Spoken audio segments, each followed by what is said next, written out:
Nah beliau lah gurunya. Bukan guru, lebih sharing. Karena saya tahu lebih tahu Gue duluan banyak gitu guru-guru ke kan. beliau nih. Tapi kan sempat ngitung ya kan. Ngitung ini yang kena hak kita melebihi gitu. 4.000 jam tayang nggak, kurang nggak Keringetan gitu, gue lu. Wah jangan-jangan nggak dimonetisasi, nggak bisa nih. ditambah ngajuinnya lama ya kan.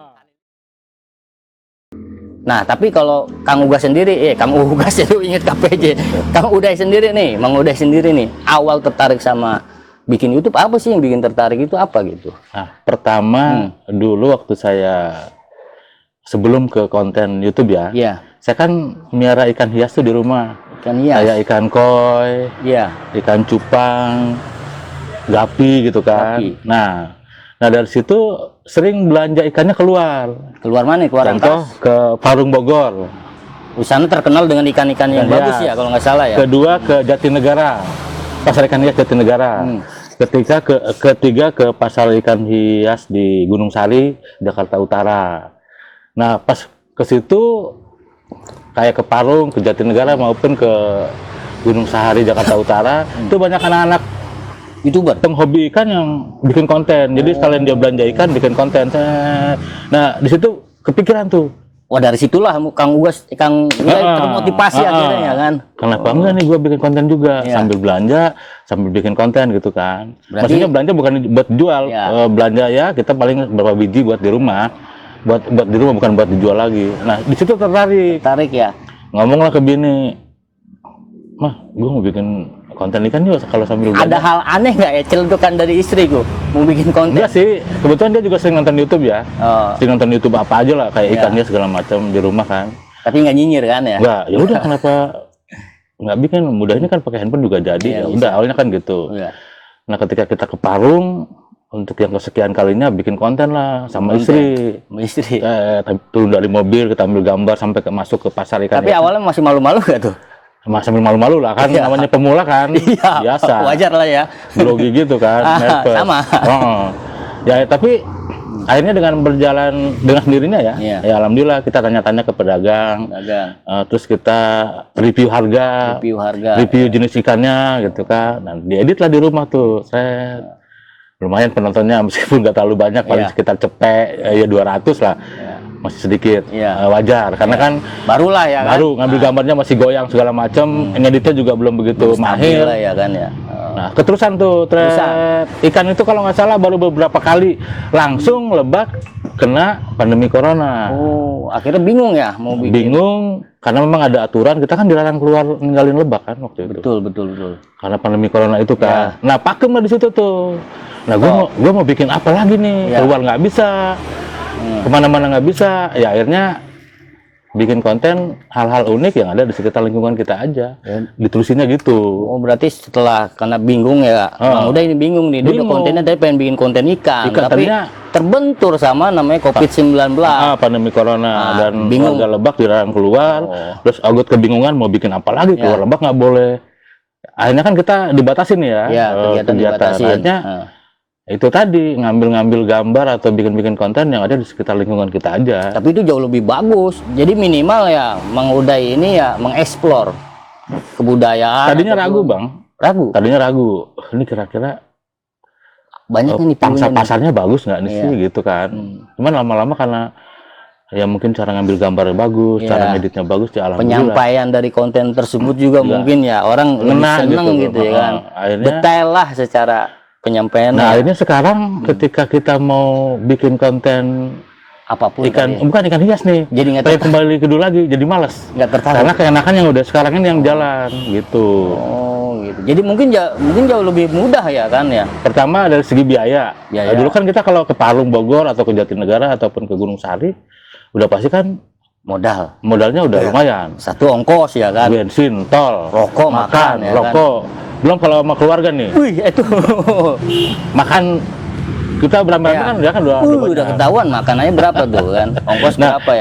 Kalau ngambil gambar di sekitar lingkungan kita kan, ya pakai motor juga jadi, gitu. Mungkin lain hal kalau Mang Udaynya jualan di rangkasnya, jadi setiap ada ikan baru bisa dibikin konten. Gitu. Apa tuh namanya, review apa tuh kalau ikan ya kan? Ya review harga, review jenis ya ikan kan? Mungkin cara perawatannya. Kalau memang kita harus tetap di ikan gitu. Betul. Nah sekarang malah malas ke ikan hias. Lagi males. Akhirnya berdampak ke ikan hias yang di rumah nih. Nggak kerawat? Bukan nggak kerawat. Ikannya itu aja nggak nambah-nambah. Tapi beranak nggak ikan itu? Ada juga. Ya. Ya sempat setahun ya dulu tuh ngurusin ikan hias di rumah, ya alhamdulillah. Ya tapi itu bagian sejarah Ogut sendiri yang nggak bisa dilupakan lah. Sampai bisa sekarang aktif bikin konten gitu. Jadi karena ikan itu Mang Uday mengenal namanya YouTube, ya kan, dan mengenal YouTube bisa menghasilkan. Tapi udah menghasilkan ya. Udah alhamdulillah. Lumayan lah buat beli kopi buat jajan. Buat jajan anak-anak udah ada. Minimal hobi yang tersalurkan yang menghasilkan. Jadi buat teman-teman semua nih yang kalau punya hobi, ya lebih baik dibikin konten. Kenapa ya kan? Minimal kita bisa men-save, aman kan? Ya kan aman dibanding kita nyimpen di HP, hard disk, komputer dan sebagainya itu hilang udah kelar. Tapi awal lagi bikin konten sendiri kan pasti Kang Uday itu bingung nih harus gimana sih langkah bikin konten itu, perjalanannya sulit nggak tuh? Ya karena sambil iseng ya, nggak terlalu dibebani, kayaknya seperti air mengalir aja kan, nggak terlalu ribet gitu ya, harus seperti apa. Paling yang bikin ribet itu ketika kita butuh perlengkapan peralatannya. Ribet apa? Ribet nyarinya, misalkan kita ngelihat YouTuber yang lain nih, alatnya udah kayak gitu, gue pengen kayak gitulah, itu bikin ribet. Ribetnya kalau lagi ada uang, kalau lagi itu namanya bukan ribet, Kang. Bukan ribet sebenarnya, cuma harus keluar modal, pusing ya. Pusing di situ. Nah kayak ini aja kan, kita suka dari pertama kan kita pakai handphone nih, handphone awal. Saya kamera biasa pun juga punya, cuma nggak dipakai karena agak-agak ribet ngeditnya di laptop ya. Berat. Jadi, kalau saya sifatnya yang simple, pengen simpel aja gitu ya. Yang penting gambar bagus, hasil bikin kontennya juga bagus, bisa diterima masyarakat. Nah yang bikin ribet gini, ketika misalkan kita lihat di YouTube ada teman-teman YouTuber kelihatannya udah canggih gitu kan. Ya dulu kita hanya handphone sama tripod yang gocap harganya. Ada perasaan iri nggak tuh? Minder iri apa gimana perasaan waktu kalau yang awal-awal nggak sempet minder, tapi ketika kita gabung sama YouTuber yang pakai peralatannya yang di depan kita nih kita lihat, itu udah pasti minder. Dulu pakai tripod yang di kaki 5 lah, banyak di kita jual lah. Gue beli itu, perasaan tuh udah hebat banget tuh. Keren lah ya. Pasang, ambil bikin konten di tol kan, nggak ada yang tahu, hasilnya bagus. Nah lama kelamaan, banyak YouTuber pakai gimbal yang serba otomatis, Bluetooth segala macam. Kita tanya-tanya harga kan, ternyata mahal juga. Di atas 1.000 ya. Itu bikin ribet itu. Ribet kalau kita lagi nggak punya uang. Ribet nyari uang dari mana? Gue pengen kayak gini nih, karena hasil gambarnya pertama memuaskan. Terus dia nggak goyang kan, meskipun di bawah jalan juga kan stabil terus. Nah, ya gitulah tahapan-tahapan untuk kita menyempurnakan alat yang kita gunakan. Nah, untuk ukuran saya nih ribet, karena uangnya kan nggak terlalu tersedia di kantong gitu. Berarti yang penting mah kita nggak boleh memaksakan lah ya Kang ya. Iya. Karena kalau kita memaksakan khawatir malah kita pusing sendiri gitu kan. Tapi pastilah namanya YouTuber. Ada kayak kepuasan tersendiri ya kan. Pingin punya alat yang lebih sempurna, lebih otomatis. Makanya kalau Ogut di rumah ya satu-satu lah. Handphone yang tadinya pakai yang jadul, ya sekarang yang lebih punya yang agak lebih bagus. Kualitas gambarnya bagus. Orang yang menontonnya pun lebih enak ya kan. Nah dari situ aksesoris tuh. Aksesoris ya. Iya kayak gitu, kayak tripod lah, apalah kayak gini mic ini belum punya nih Ogut nih. Belum punya, beli dong. Ternyata harganya 2 JT ke atas, gokil banget. Gue kira cuma harganya pego 200.000 gitu. Tapi yang biasa juga ada sih yang di bawah 1.000. Kalau ini kan Saramonic ya. Yang di bawah Saramonic juga ada yang model kayak gini ada. Insya Allah nanti kita beli. Karena saya di lapangan, wawancaranya pun di lapangan, sempat berpikiran belum dibutuhkan kayak gini. Terkecuali kita di ruangan kayak. Tapi butuh Kang. Enggak, kalau saya kan di lapangan nih, bisa dideketin lah gitu. Siap, ngobrol dideketin kameranya. Ngejar-ngejar orang juga enggak gitu kan, enak kalau misalkan kalau ada konten-konten di lapangan ya masih kedengar jelas. Tapi kalau ngobrol-ngobrol gini dengan kamera jauh kita butuh memang, apalagi kayak podcast gitu tuh. Udah harganya udah gila-gilaan. Tapi memang ada juga yang murah katanya sih ya, cuman Ogut belum coba. Tapi nanti insya Allah kalau udah punya ruangannya, saya mau coba bikin podcast nanti ya bertahap aja dari mulai ruangan. Mudah-mudahan tuh didoain nih Mang Uday Channel punya tempat bikin podcast. Ya minimal kita bisa ngobrol santai sama orang-orang Rangkas ya kan, entah gitu. musisi, entah budayawan, entah sesepuh yang ada di Kabupaten Lebak, khususnya mungkin Rangkas Bitung lah ya. Cita-citanya gini Kang, nggak muluk-muluk kalau udah punya ruangan untuk podcast tuh ya, ngambilnya kata orang Sunda sumber-sumber anu pisidieun. Apa itu artinya tuh? Misalkan nih ada saudara kembar terpisah dari kecil nih, ya kan? Kayak sinetron. Pengen ketemu. Nah, kita undang tuh si sumbernya tuh. Misalkan kamu terakhir ketemu di mana? Memang kamu udah pengen ketemu nih sama saudara kamu, kan gitu bisa mempertemukan orang gitu. Kayak yang udah-udah lah, YouTuber yang udah-udah kan banyak tuh. Nah kayak gitu-gitu tuh, jadi kan bermanfaat banget tuh. Cakep tuh. Ada keluarga yang benar-benar tidak mampu, pengen berobat di rumah sakit gede tapi uangnya nggak ada. Nah kita cari donatur lewat podcast itu Kang. Bener, cakep gitu Kang. Tujuannya cakep, mulia. Pengennya gitu. Cita-cita saya ya. Jadi kalau untuk orang-orang gede nggak dulu lah. Orang-orang gede udah pasti waktunya sempit segala macam, harus janjian segala macam. Nah saya pengen bermanfaat seperti itu Kang tuh. Amin. Cita-cita saya. Kita doain semoga apa yang dicita-citakan Mang Uday Channel bisa tercapai karena tujuannya baik ya kan, tujuannya luar biasa, tujuannya mulia ya kan. Amin. Ya kan. Ya. Cuman ya sekarang lagi ngumpul-ngumpulin dulu tuh anggarannya. Ya siap. Sama saya juga masih pemula gitu kan. Masih receh soalnya. Masih receh. Masih jauh. Tapi terkait Mang Uday Channel nih, saya juga namanya mungkin dunia sempit ya.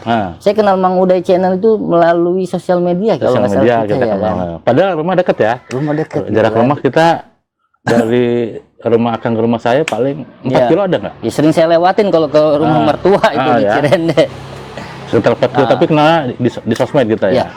Tapi bicara masalah sosmed, saya banyak kenal, maksudnya yang di Rangkas Bitung melalui sosmed. Rata-rata ya? Iya, rata-rata saya sering ngobrol sosmed, akhirnya ketemu gitu. Sama Abogel Channel juga tuh ada tuh orang Rangkas. Ya, Abogel.